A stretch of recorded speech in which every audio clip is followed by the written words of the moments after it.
Hey, what's up, everybody? Welcome back to the Square the Circle Music channel. I'm your pal Mage. That's right, you're here, we're here. We're all going to talk about music appreciation, vinyl record collecting, all of that fun stuff. Real quick, shout at you. Get over there to the Instagram, find me on Instagram, follow me, or else give me hearts. Check out all the stuff that I post generally on a daily basis. But thank you all for the love and support. And don't forget to like this video, scroll down in my history, like all my other videos, and subscribe, please. Por favor. Check out this video that I posted about a week ago. It's a contest video. I started a contest by May 1st, which is in like 6 weeks. I wanted to try to get 500 subscribers. I know that's kind of a reach. It's kind of a stretch. A lot of you folks that have been doing this for a while are kind of looking at me like, whatever, dude, but that's not true. I've got lots of love and support from everybody in the vinyl community. So thank you all very much. Help me get to the 500 subscriber mark by May 1st. Go to that contest video. Tell me the 4 records that you would have to take with you to the desert island, just because I want to know. I like talking with all you folks. I like seeing what you take with you. I like seeing new stuff that I've never heard of. There's been a couple of those, and much appreciative to, of course, you, Mr. Ben Mitchell, one of my worthy subscribers and followers, somebody who chit-chats with me all the time, and we share all kinds of great music between each other. And it's like I said, that's what this is all about, is just like learning new things from other people, and I like to show people things that they've never seen, and it's real fun for me. I don't have a lot of close friends in my life anymore that are really, super huge music lovers. Growing old, being a dad, working full time, COVID's in the air. Like, it just kind of like, it kind of shuts down your social life.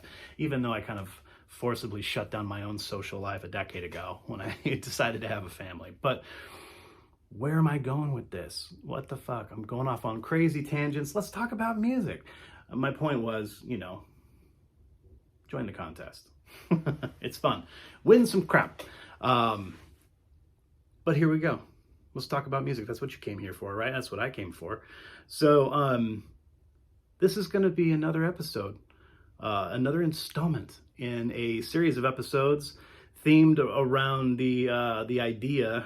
The simple fact of the matter is, I have a bit of a stubborn type of opinion when it comes to a lot of things musical and a lot of things, concerning genre and concerning just whatever. I'm a bit of an asshole, and yeah, I have some pretty hard-headed opinions sometimes, pretty unorthodox opinions, I guess you could say.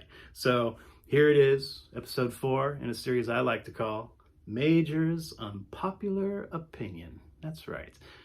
That's me. My opinion is quite often very unpopular. And tonight, I want to do a top 10 list. I've done all kinds of nasty skating lists before. Here's another one. This is 10 groups, bands, artists that I'm supposed to like, but I don't. And something's wrong with me. I think there truly is something wrong with me. Lots of reasons for these, may it be spiteful, may it bring up, bad memories of the past. May it be that I just think they fucking suck, and for some reason I fall into that kind of like generational, era category. Like, these are all artists that were like incredibly popular when I was young, and a lot of the times I don't fucking get it. I just don't get it, and I don't see the allure, and I don't understand why everyone thinks they're so fucking great. There's going to be a lot more nuance to this list than that, of course. There's going to be a lot more discussion with me, myself, and I, and all of you poor folks that got stuck in in this video tube with me. We're stuck inside the screen. So get comfortable. Here we go. Get something cold to drink. Let's crack it. Okay, again. Groups, bands, artists that I'm supposed to like, but I just fucking don't. Number 10 on that list. Maybe I've talked about this before, I've mentioned it and talking about whatever. That group, Deftones. And I kind of want to do the whole sorry not sorry kind of thing, but whatever. Fuck that noise. That's exactly what it feels like to me. Deftones feels like noise, frustrative noise, not just like, you know, noise in the oral aspect of its sound. I mean, just noise as far as like, it makes me feel like agitated, you know? I'm sure that's the point. What I've heard, of course, you know, right when Around the Fur struck, you know, and everyone around me was just like, what the fuck, this is so amazing. And I'm kind of like, you're gonna put that on again? Like, really? I don't know. Nails on a chalkboard to me. Chino's voice isn't really the driving, you know, it's not really driving the fury in me. It just, it's definitely a huge part of it. I don't like the whiny kind of like off kilter kind of stuff. And I know that his vocal stylings and range and everything it's far more creative than I want to give it credit for. And, you know, there, like I said, this is so hyper subjective and it's just so like, just dripping with kind of just like, it's just me. It's my fucking fault. So don't all you dudes and dudettes like get super angry at me. Like, I get it. I understand why people like Deftones. There's some pretty cool, heavy, you know, heavy shit. I can remember from Around the Fur, like really liking, I think his name is Abe Cunningham, right? The drummer, and the guitar player. My, you know, super good homie Nick P. He's been on the videos with me before here on the YouTube. Shout out, buddy. Love you, buddy. He loved the fuck out of Deftones and their guitar player. I can't remember their guitar player's name, but there was some pretty cool riffage. I can get on board with that, but it just kind of was just, it felt so repetitive and it felt so, dare I say, derivative of a lot of what was going on in the 90s, mid 90s, late 90s, with the way hard rock and heavy metal were kind of like fusing with other things. But honestly, to their credit, Deftones really kind of like stuck to their niche and nailed it hard and rode that pony for many years. The White Pony album was pretty all right, I guess. I remember, didn't Maynard appear on that record for one track, for one song? I remember listening to that and kind of liking that. But honestly, I don't know. I just had to slip them on there. Number 10, you know, it hurts to say, but something's wrong with me. I don't fucking like the Deftones. I'm sorry, everybody. So it is what it is. That one had to be on the list. Another one on the list of shit I guess I'm supposed to like, but I just fucking don't. Another one that seems just so cookie cutter. I mean, beyond that, it's just, it epitomizes that type of just kind of like drivel, you know. Really nothing unique, no big, you know, momentous, fantastic, you know, lyrics, music, composition, everything is just so like middle of the road, pretty derivative. Number 9 on the list is Foo Fighters. Sorry, guys. I mean, what an illustrious career they've had. You know, everyone knows the story, whatever. They've made, I mean, what, 10 albums? Maybe more. One of the longer standing careers in, you know, in modern rock history. They've been a band since Kurt Cobain died, right? Since 1994. Was it kind of like immediately just kind of like, you know, Dave Grohl packed up his shit and was like, I'm just gonna step over here. Hey guys, let's start a band, you know? And from that moment, fingernails are pretty, fingernails are good. Do. It just sounded so contrived. I wanted really hard to appreciate and enjoy. I was like, how cool, Dave Grohl, really, you know, monster animal of a drummer, and he's picking up that guitar. That's the kind of thing I wanted to do too. When I was 15, I wasn't done drumming, but I definitely wanted to like learn to do cool things. I wanted to be the singer in the band. I wanted to be, you know, the handsome guy that could play a mean ripping guitar as well as, you know, play drums and, you know, whatever. I just, their music wasn't good enough. Really, it just, you know, their writing style, Dave Grohl's writing style, nothing grabbed me. Nothing made it seem like it was really anything special. That sounds kind of mean to say, I guess, but I don't know. Fuck it. Dave Grohl, I don't know, overrated in general. The guy, he's not even that great of a drummer.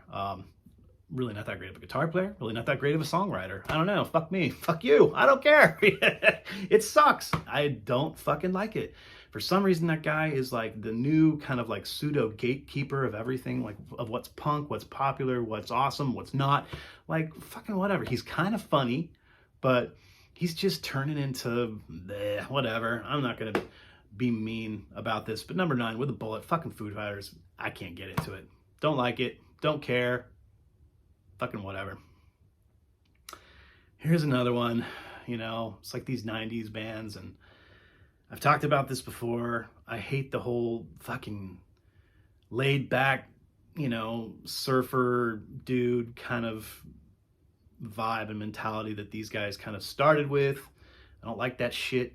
I don't like all things Californicated. Ironically enough, that's whatever, one of the name of one of their albums. The Red Hot Chili Peppers. Fucking hate the Red Hot Chili Peppers. I hate everything about them. I hate their stupid fucking singer and all of his dipshit fucking lyrics. I hate the way he looks. I hate the way he moves his fucking body. I don't like their drummer. He's fucking boring as hell. Even for a funk drummer, he's got nothing tasty about what he's doing. People call him a funk drummer. I think he's a terrible fucking drummer. Yeah, Flea, really fucking overrated. The guy can slap his bass. He can, you know, come up with some interesting, you know, tunes and grooves around what's going on with, you know, really the only saving grace of the band, I guess I could say, is the guitar player, John Frusciante, right? Yeah, John Frusciante, you know, some pretty cool ingenuitive licks and guitar riffs and noodles and here and there. His new solo album's kind of interesting. It's kind of cool. But yeah, and really, you know, going back, I've talked about this with my homie again, Nick. We've talked about Red Hot Chili Peppers and how my distaste for them, and how I really only liked and started to try to gravitate toward them when they released the One Hot Minute album, the Dave Navarro album, because it really seemed and felt like they're going to step away from that kind of like, you know, stupid contrived funk rock, like we're from California, you know. I was like, I was really hoping they were ushering in like, oh, they're gonna metamorphosize and they're gonna turn into a real fucking rock band, like an actual rock band, and not just some like douche rock from California. Sorry, I'm such a hateful fuck. I'm not meaning to be, but yeah, even after the One Hot Minute album, it's just kind of like Dave Navarro in and out. It was different sounding, and there was a couple pretty good singles that I sort of did like, but and still, even people, old friends, high school buddies, people that I run into still, even today, they just kind of like, what? You don't like the Red Hot Chili Peppers? Really? No, I really fucking don't. I could definitely go the rest of my life without ever hearing anything from them ever again. So there's that. Welcome again to Major's Unpopular Opinion, laced with all kinds of hate speech. Anyway, let's move along here. I hope y'all are having a good time with this one. Number 4 on the list. What sad, sappy, boring fucking music, just really, that's basically it. Sad, sappy, and fucking boring is REM.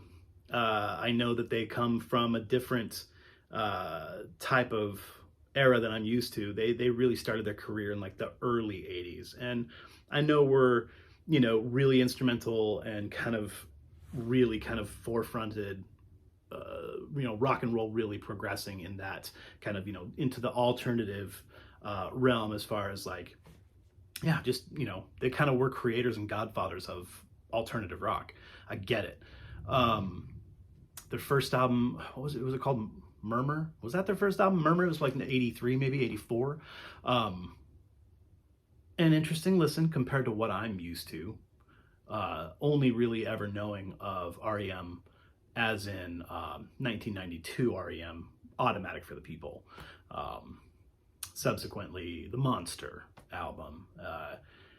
Tried really hard. A lot of my buddies, my sister was really into, my older sister, really liked REM, and so I tried real hard, and man, I couldn't. And you know what the weirdest fucking part about all of this is?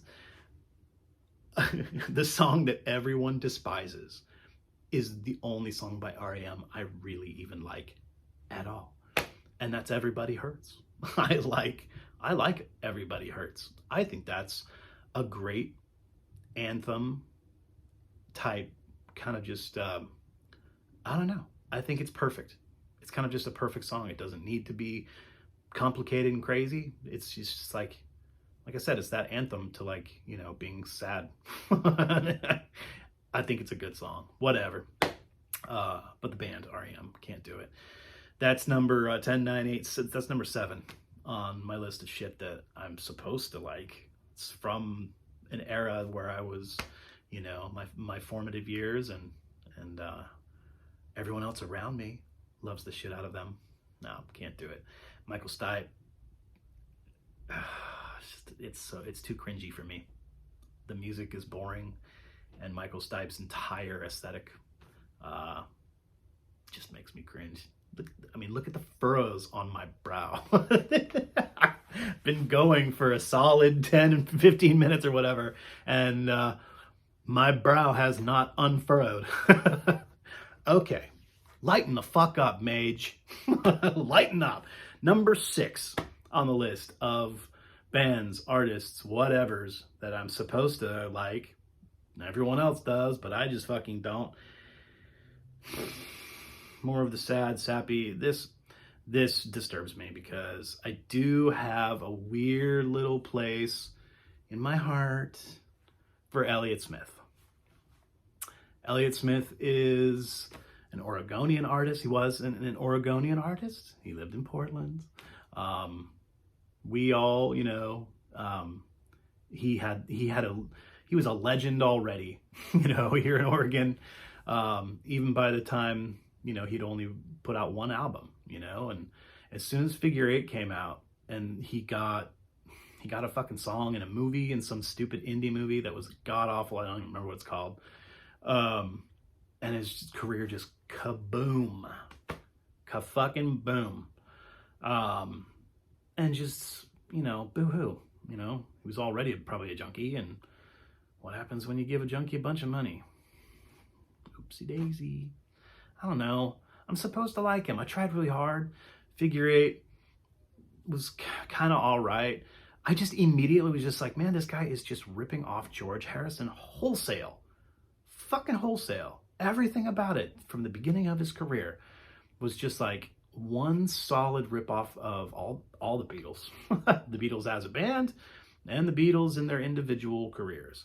The production style, recording, I mean, everyone will immediately go, well, dude, his voice, like, he doesn't sound anything. Of course he doesn't sound anything like the Beatles or any of the Beatles. It just, that's his really only saving grace, in my opinion, is that he has a really kind of, you know, a pretty unique singing voice. But yeah, like I said, the production value and the engineer stylings and the instrumentations, the way he played his guitar, everything about it was just kind of like, it just was a complete Beatles ripoff. And it's just so incredibly fucking sappy that I have a really hard time sitting and listening to it anymore at all. Like I said, I had the Figure 8 album, and then I was just like, okay, you know, I need to take a break. But then he killed himself. After, you know, I had only really listened to him for a couple years off and on. Never really, like, I think I just had the one CD. And then he killed himself, and they released From a Basement on a Hill. They released it posthumously, didn't they? Or maybe, I think it was released after he killed himself. Anyway, poor Elliott. From a Basement on a Hill is pretty good. But yeah, again, it's just not enough. It's just not enough to really, there's like 3 or 4 tracks on that album that I'm like, okay, that's a good fucking song. King's Crossing is a fucking awesome song. You know, there's maybe like 1 or 2 others, and the rest of it's just more sap that I just can't. I've known too many junkies in my life, and it's just, the whole thing is just kind of like, what the fuck ever. Supposed to like him, I just don't. I'm not gonna say fucking sucks. I'm not gonna say he's overrated. I just don't fucking, I can't listen to him anymore. After being 23 years old, it's like, that's it, dude. Like, that shit's only for 23-year-olds, you know, that feel sorry for themselves. That's what Elliott Smith is for. A lot of my homies are going to be really pissed at me for this one. But it is what it is. I love you guys. And so, yeah, whatever. Fuck Elliott Smith. Boo fucking who. But so that was 1, 2, 3, 4, 5. That was okay. Here we go. Top 5. Top 5 of the groups, artists, bands that I'm supposed to like, but I don't. Here's a weird one. A lot of my homies that, from the record store and guys I know that, listen to a lot of heavier music, they don't understand why I'm not into this stuff. Not that I'm not into the stuff. I love fucking heavy music. I love stoner rock. I love really crazy, great metal, doom metal, stoner metal, that kind of stuff. And these guys, I'm supposed to love them because I love fucking Matt Pike. Everything he does in High on Fire. High on Fire is so fucking amazing. I love High on Fire. Matt Pike also plays guitar with the two other guys that are the super awesome duo that I also fucking love, Ohm.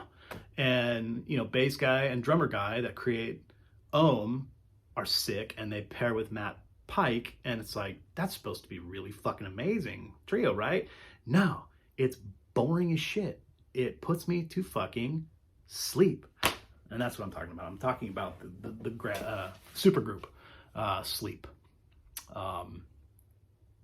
Couple of really like monumental albums in recent years.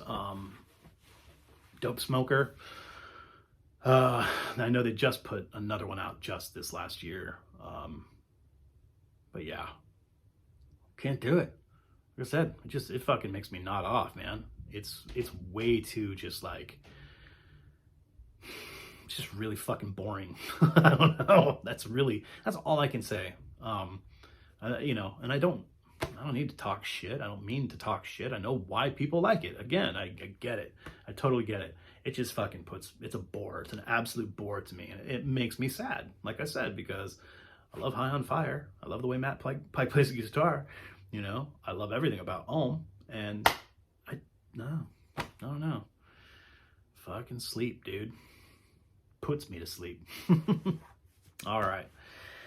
Here we go, everybody. I'm going to say something now that very few people have ever truly heard me say. That's not true. I said it on one of my videos, and so the world has heard me say this aloud, but number 4 on my list is all hip-hop. All of it.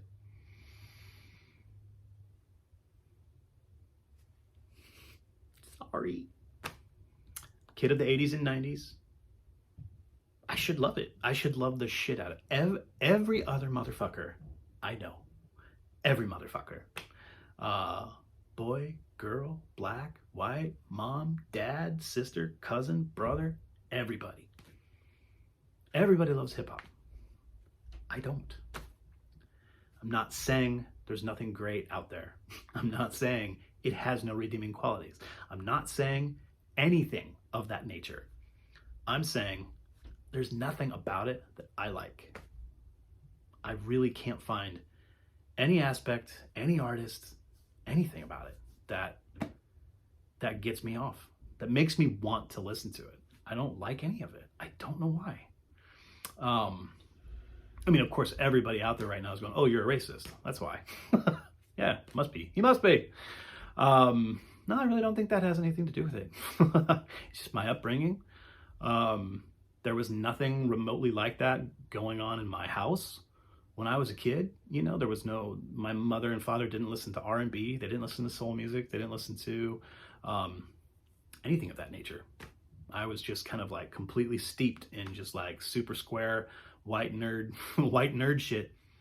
And that's all there is to it. So when all this stuff hit the mainstream, and, I was pretty young when the shit was like even becoming very, very hyper popular, and it was just kind of like, I don't know. At one point in time, I think in 1992, I was kind of like, man, Snoop Dogg's pretty fucking cool. I still think Snoop Dogg is pretty dope, but I won't buy the music. I won't listen to it. And if I do, I'll listen to like one track, that somebody puts on a jukebox or puts on in the car or something, and I'll be like, yeah, all right, hippy-dop-doop-bop-boo, and that's it. Okay, that's enough for me. I'll go back to my nerd music and my prog and my metal and whatever else.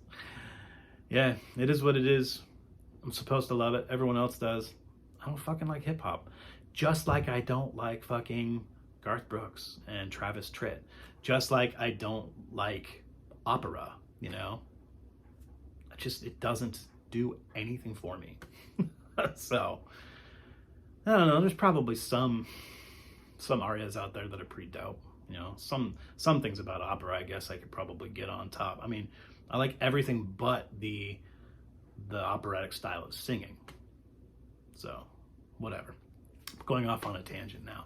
You guys know what I mean. So, it is what it is. Sorry, not sorry.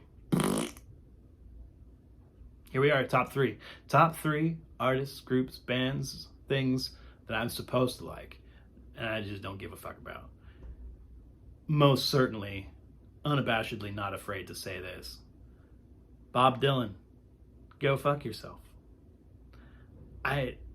Whatever. Why am I supposed to like Bob Dylan? Is because he's a legend? Okay, cool, he's a legend. Whatever. I'll acknowledge the fact that he's a legend. I'll acknowledge what he did for Americana and roots, you know, country, American folk, you know, terrific. The guy ripped off everything Woody Guthrie ever did. I guess he put a twist on a few things throughout his career. I just don't, I mean, as far as his technicality, his lyrics, and his voice, there's nothing really in it that I respect or dig. And when somebody is an instantaneous legend, quite literally a couple years after they're discovered, or almost immediately upon discovery, they're instantly catapulted into legendary status. Want nothing to do with you. There's very few artists, for me personally, that I'll sit back and kind of like, okay, I get it. There's a reason. There's a reason why people are acting the way they are around you.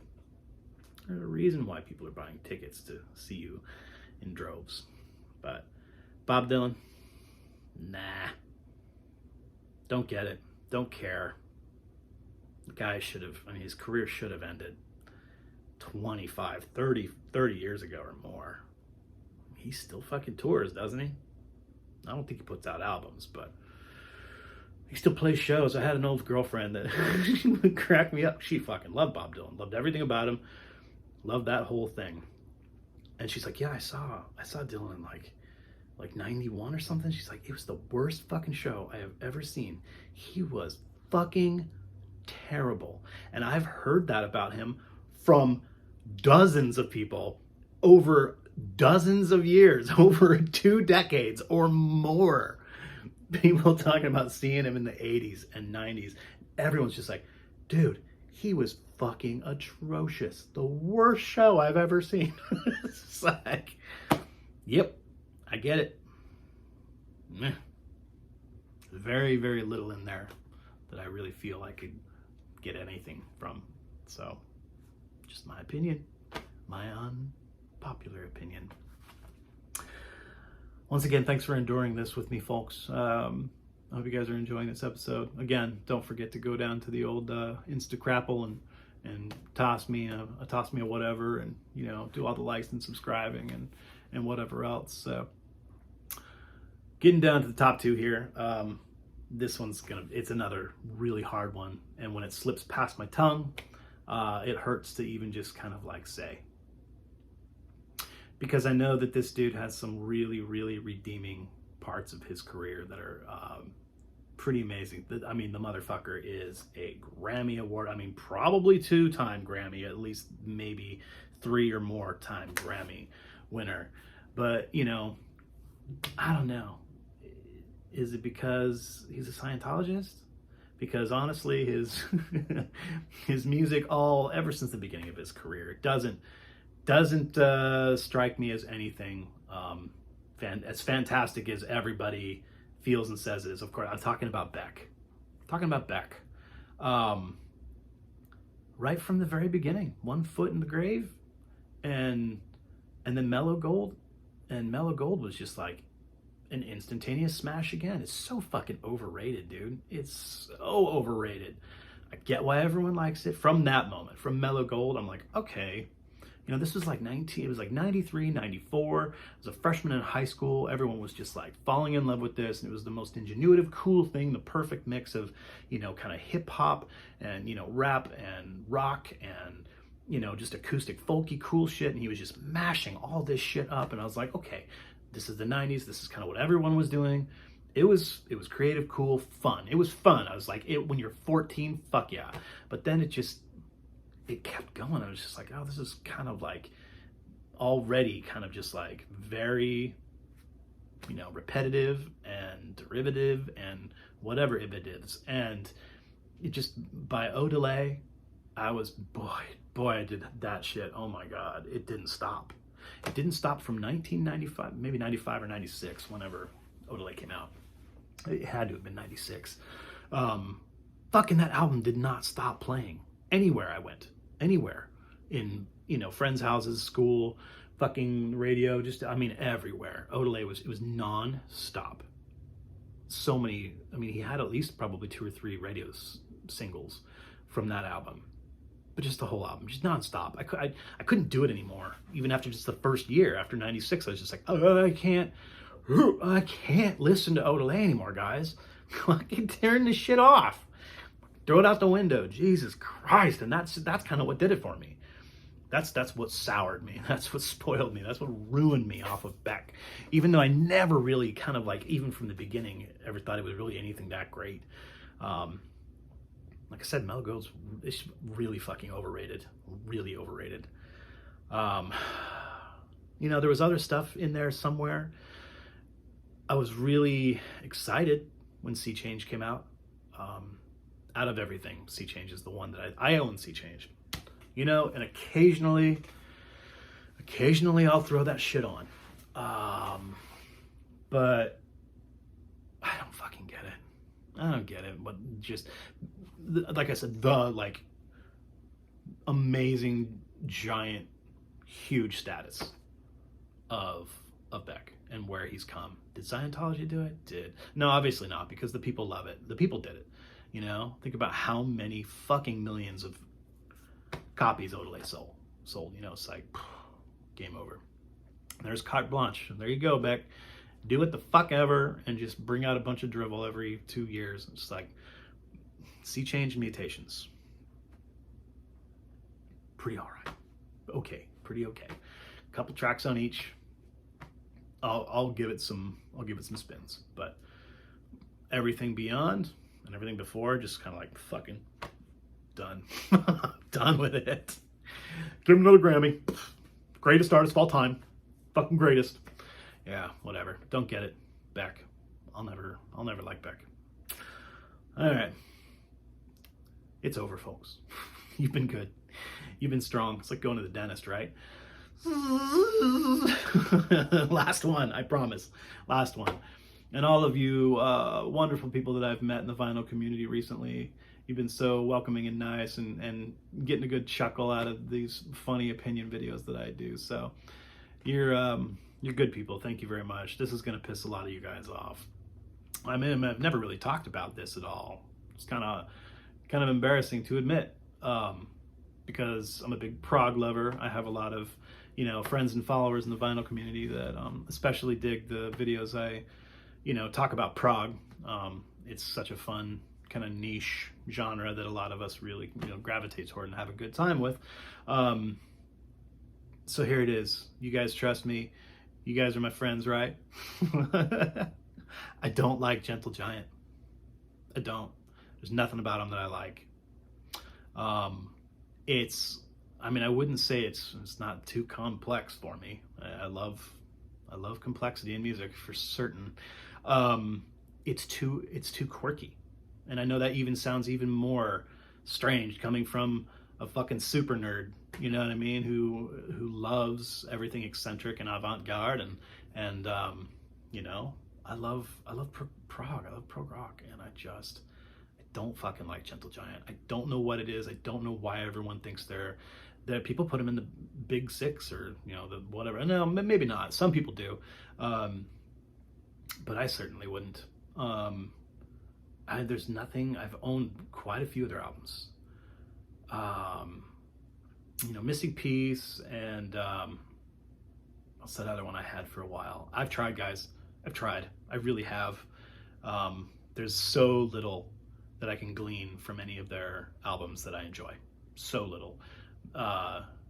One track maybe on each of their albums, and I've tried. I really, really have. Not just bought albums. You know, I've gone into the tubes and just like really like tried hard to soak that shit up and find, like I said, to glean those things that people talk about and what they love and this and that. You know, I've given Octopus so many tries, and I even own, like I said, I own Missing Piece for a while. Just can't do it. Don't like the vocals. It's just too quirky. All of the musicianship, and I mean, the musicianship is fantastic, of course. You have to be a prog supergroup. Not knocking any of that. I'm just saying that there's no real, no cohesion, no real, like, I don't get any real kind of like message from any of it. Musically speaking, lyrically speaking, I'm sure there's great things to be said, and there's obviously great moments to be had musically. I'm not gonna deny that. I'm not gonna say that they're not an amazing band. I'm gonna say I can't get on fucking board. I'm not really sure why. There is definitely something wrong with me. There's something wrong with me.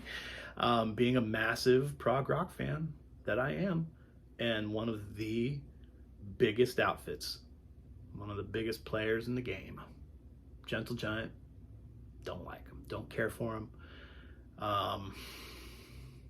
Maybe I'll keep trying, maybe I won't. I'll give something else a spin here pretty soon again and give it another try, but no, I just can't do it. So it is what it is. You've all been so great. Thanks again for hanging out with me. This has been another fun shit talking video by your old pal Mage, me and my bullshit unpopular opinion. So well done. You made it through. You graduated. You get your badge. Yeah, here's your badge. Here's your gun. Go defend our freedom. Yeah, come back for more. Maybe I'll do another video tomorrow night. It's pretty crazy, pretty wild when I don't have my kids for a few days and I'm all alone in the house. It's like, let's fucking spit out a bunch of bullshit content. Whee! Thanks for liking and subscribing and being there for me, folks. Yeah, peace in the crease. Be good to yourself.